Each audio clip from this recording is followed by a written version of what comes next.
I'm Eric Anderson. Tonight on KPBS Evening Edition, some action on Capitol Hill to fight sexual assault in the military. And 2 San Diego Padres are caught up in a drug investigation by Major League Baseball. And we'll tell you why a ruling in Sacramento court is good news for water managers here in San Diego. I'm Peggy Pico. Also ahead, plans for the long-awaited Midcoast trolley are moving forward. How the new Blue Line will impact the I-5 corridor into UTC. Then a couple of local guys find an innovative way to pair public issues with beer. We'll talk with the founders of San Diego's craft beer debates. And to the world, this child is a girl, but underneath she's physically a boy. Doctors call her gender variant, but she wants you to call her Tom Girl. Her story is coming up. KPBS Evening Edition starts now.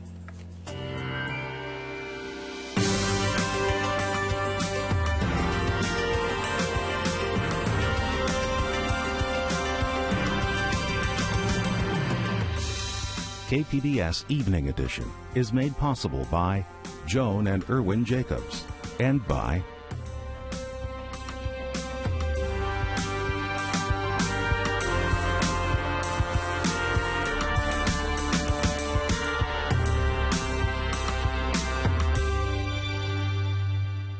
Good evening, and thanks for joining us. Dwayne Brown is off tonight.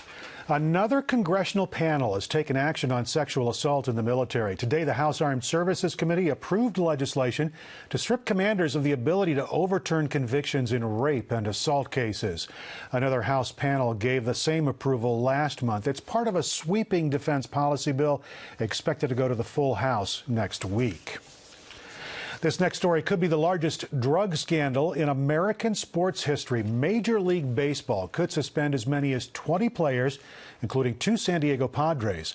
They're all linked to a Miami anti-aging clinic that allegedly sold anti-aging drugs. The clinic has been shut down, and players are being interviewed by league officials. If all 20 are disciplined, it will be the largest mass suspension since the Black Sox scandal in 1919. Peggy Pico has more on the Padres who were involved.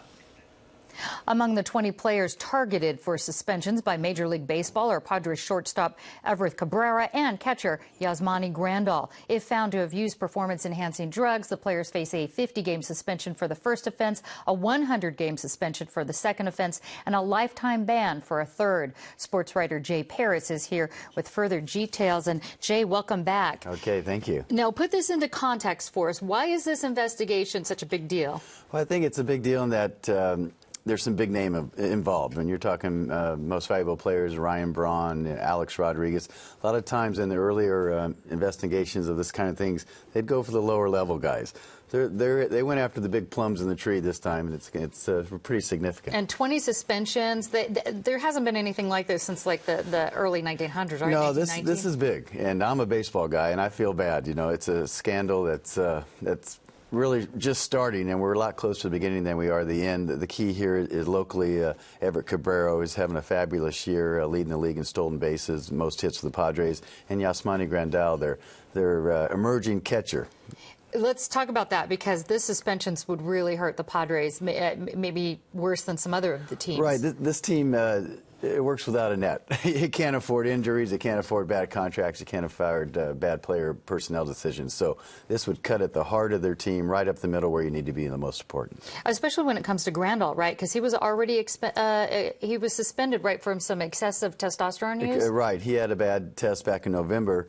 He was suspended 50 games, the first 50 games of the season. And that's a key point here. This could be viewed as a second offense for him. So he could be looking at another 100 games if he's tied into this. And a couple of other, the MVPs that people will know, the big ones, Ryan Alex, Braun, right? Alex Rodriguez, guys like that. I mean, that's not only getting the punishment out there, that's making a statement. When you start reeling in guys like that, those are some big fish. They're making a statement, as you said. Now, is it likely that the players' union are going to fight these suspensions? Because there's some issue with that. Yeah, there's no better union in America or the world than the baseball players' union. But the key here, I think, it's kind of a dilemma. The clean players want the game cleaned up, but the dirty players want representation by their union, which they think they should have. So I think they want a level playing field, so the union has to decide how they're going to juggle those balls. All right. Sports writer Jay Paris, thanks so much for this update. Okay, thank you very much. The mother of a murdered North County teenager says she is disgusted about the sale of an autograph book about the killing. It's the autograph that is angering Carrie McGonigal. It's an apology by John Gardner, the man who pleaded guilty to killing her daughter, Amber Dubois, and Chelsea King. The book's being auctioned by a San Diego-based website dealing with what it calls true crime collectibles. It claims the signature is authentic, but the book's author doesn't believe the apology is genuine. If he really had intended to not cause these victims' families any more pain, this was not the way to go about delivering this message. He's not sorry. He's admitted before he doesn't know what remorse is.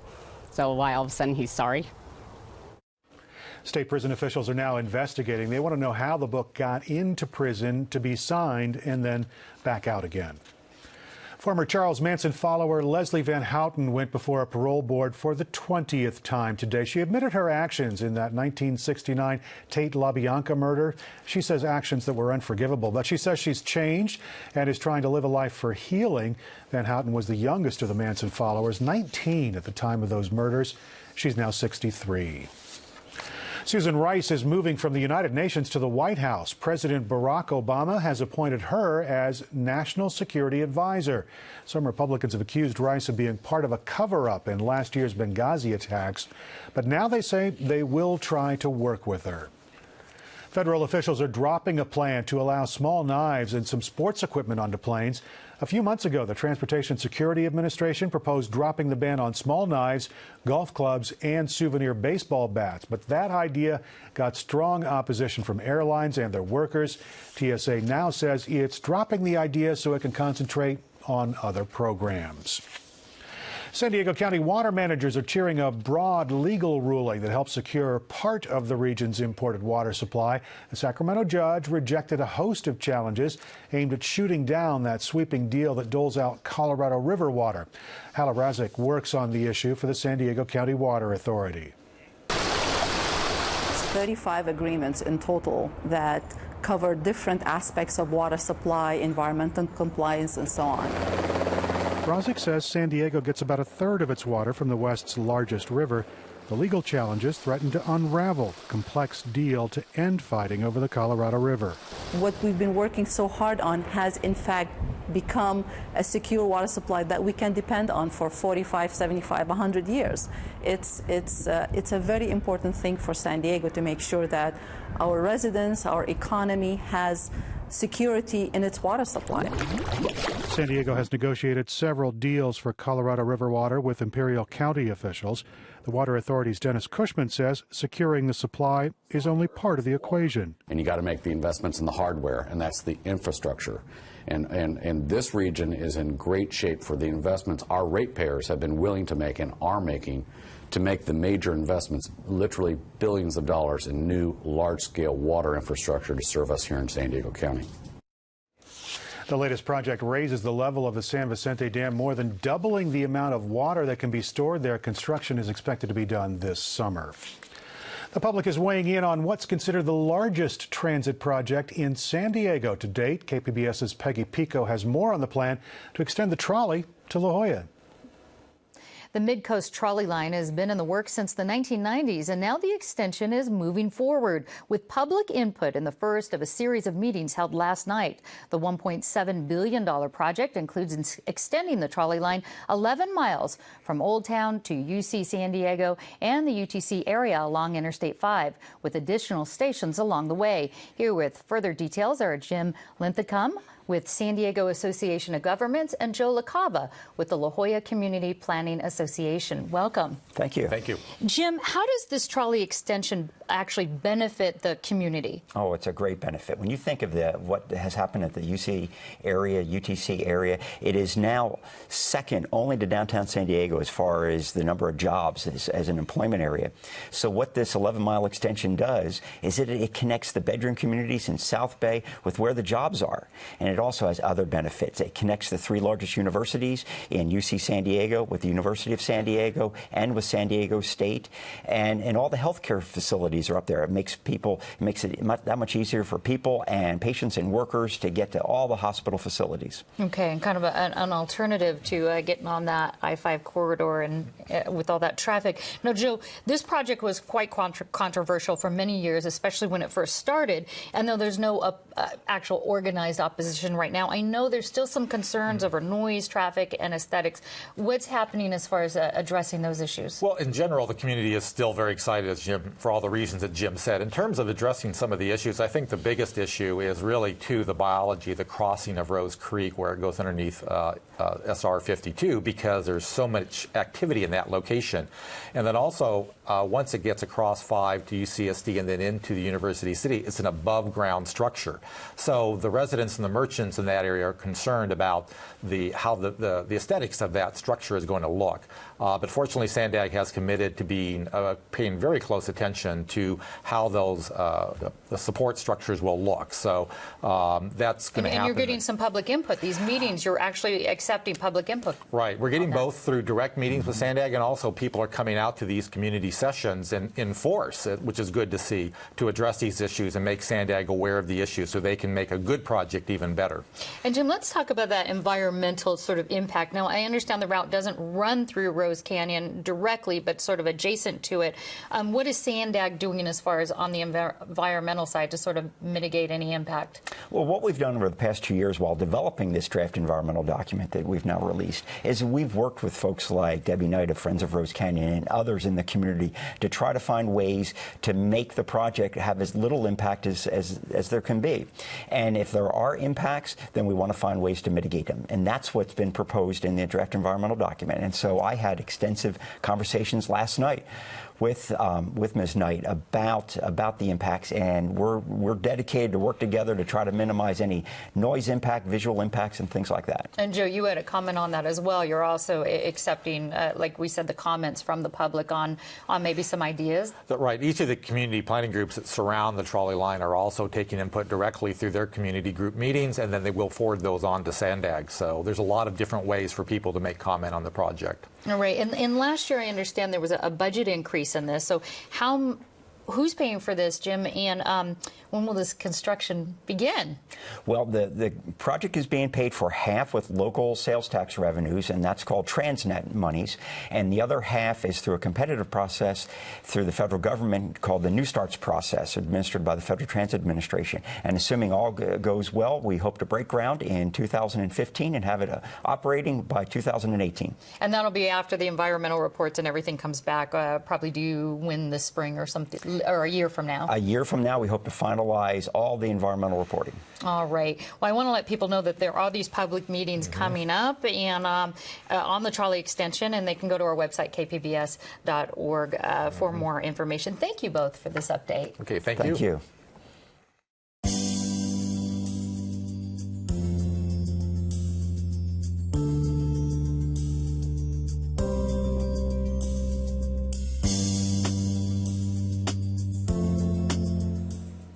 Starting this fall, many San Diego Unified schools will be observing Meatless Mondays. Trustees voted to adopt Meatless Mondays for cafeterias at elementary schools and K-8 campuses. Now, the goal is to promote healthier diets.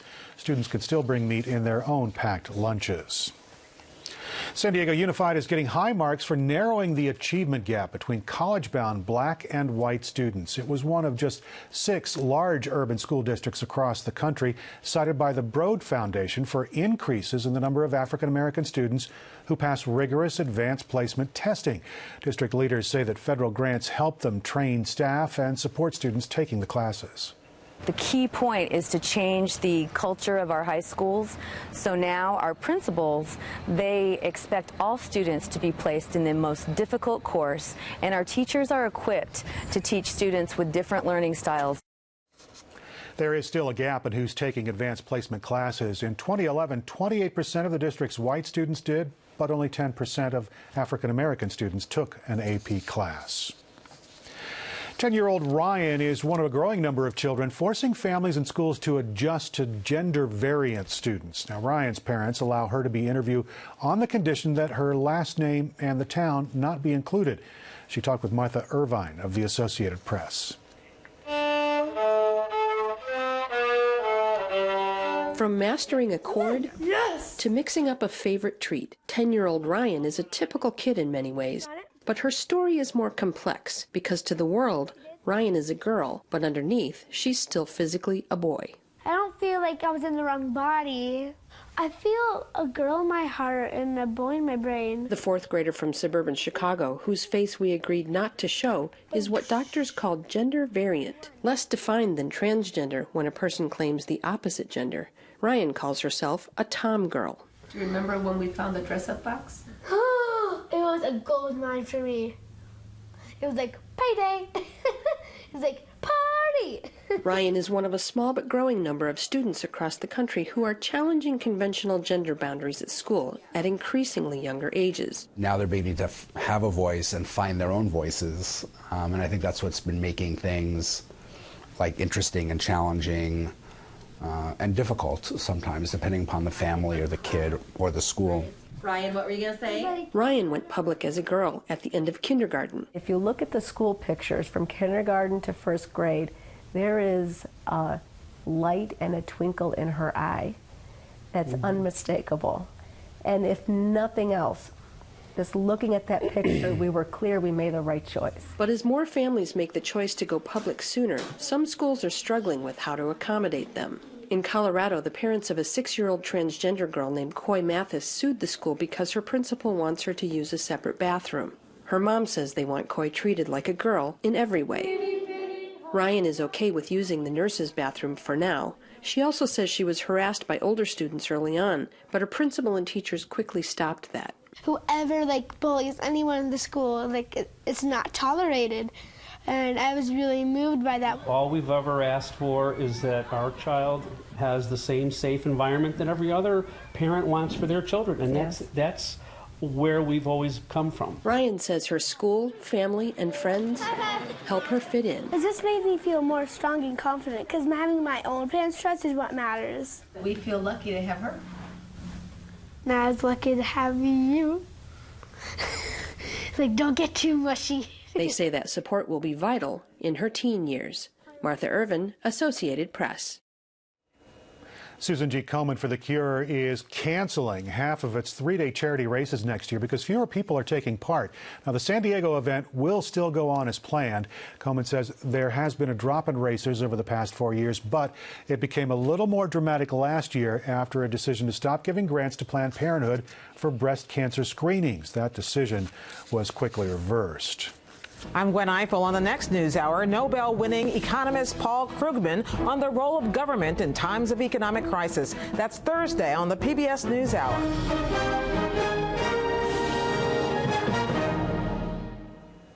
Wayward sea lion pups are still coming ashore in San Diego. SeaWorld is caring for one that was found on a Mission Bay on-ramp to Interstate 5. Now, the pup is a repeat visitor. She was originally rescued back in March and had been set free a little over 2 weeks ago. Park officials say they've rescued 358 sea lions this year, and about 10 to 15% of them get restranded. They say the restranding number is not unusual.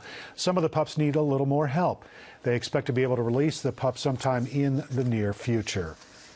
A local attorney and co-founder of Stone Brewing Company have teamed up to create the craft beer debates.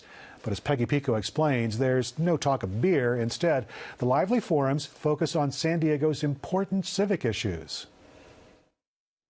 The second of a planned series of craft beer debates will be at the Stone Brewing World Bistro and Gardens in Liberty Station tomorrow night. The topics are set by an advisory board, and a moderator will keep participants on topic. The only ground rules: no beer-soaked ramblings and no bureaucratic doublespeak.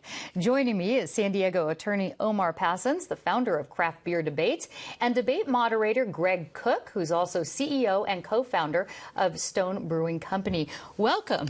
Well, thank you for having me. Okay, Omar, what inspired this craft beer debates? Well, there were many debates going on over the last couple cycles, and a billion during the Republican cycle, and I thought it would be really good to come up with something that was more fun and gave regular San Diegans an opportunity to get involved. And we're not debating beer here, Greg, right? Well, you're trying to get some intelligent people together to discuss the issues. Why did you think drinking beer and talking about local political issues or local civic issues was a good idea? Well, that's right. There's certainly no debate about great San Diego craft beer. The thing about great beer is that it's a social libation. It's a social lubricant. It's a great format to get together in a comfortable setting and have a serious discussion. So we're not trying to be too buttoned up here, too straight. But what I am going to do is I'm going to keep the debate on target. If you start giving me a litany of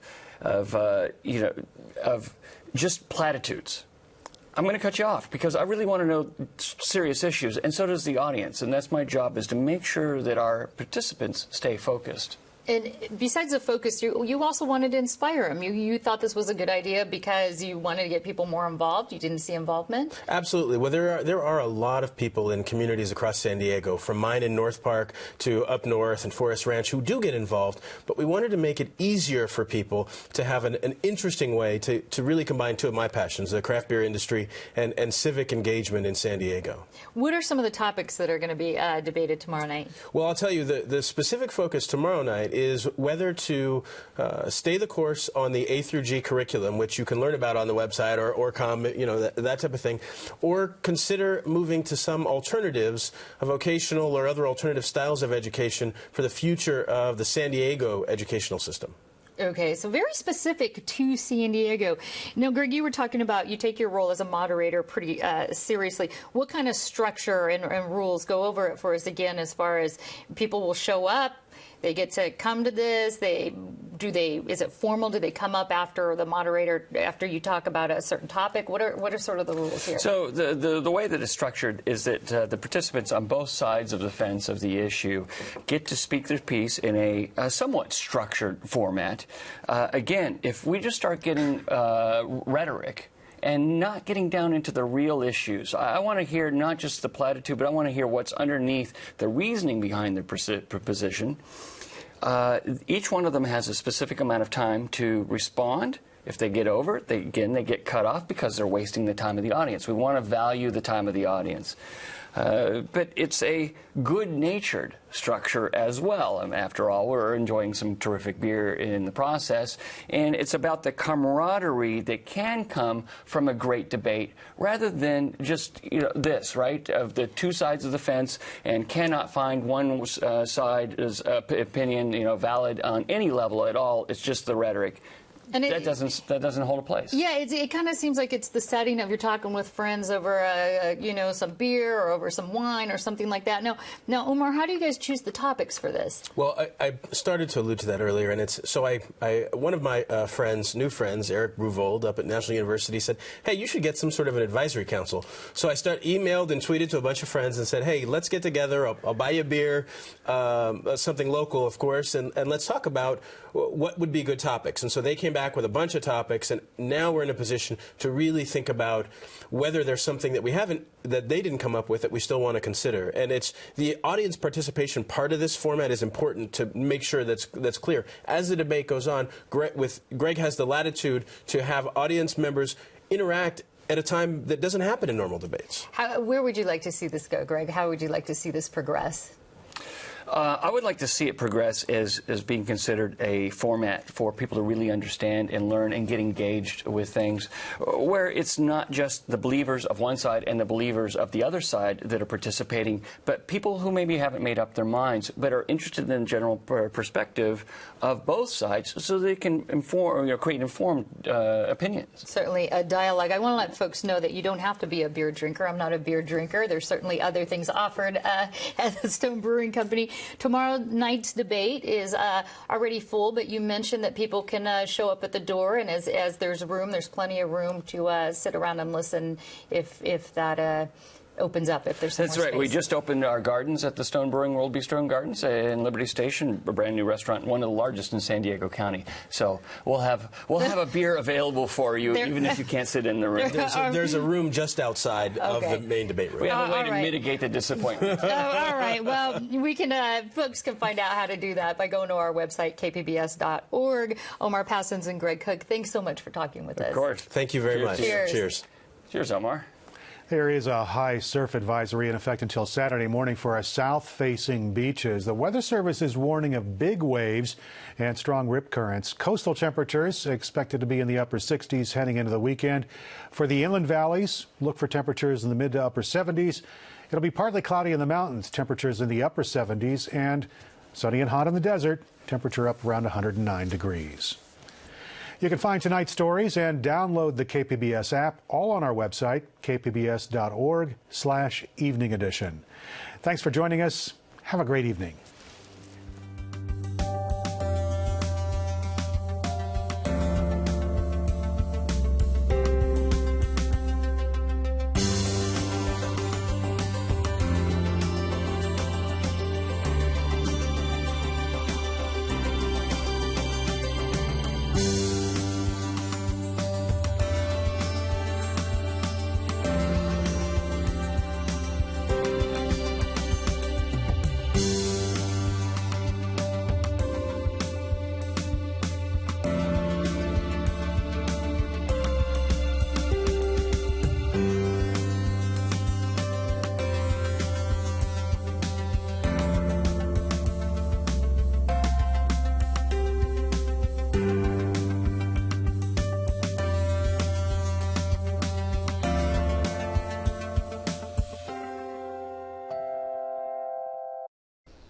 Over the last several years, KPBS has delivered on our pledge to provide San Diego with quality local news and information.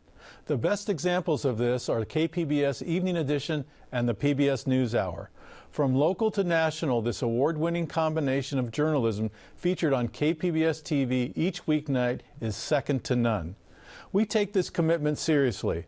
Our news team is dedicated to intelligent and thoughtful discussion. I hope you will support our expanding news efforts with a contribution right now. You can sign up to become a sustaining member with an ongoing monthly contribution or make a one-time investment in KPBS. Just go to kpbs.org or call us, and thanks for your support.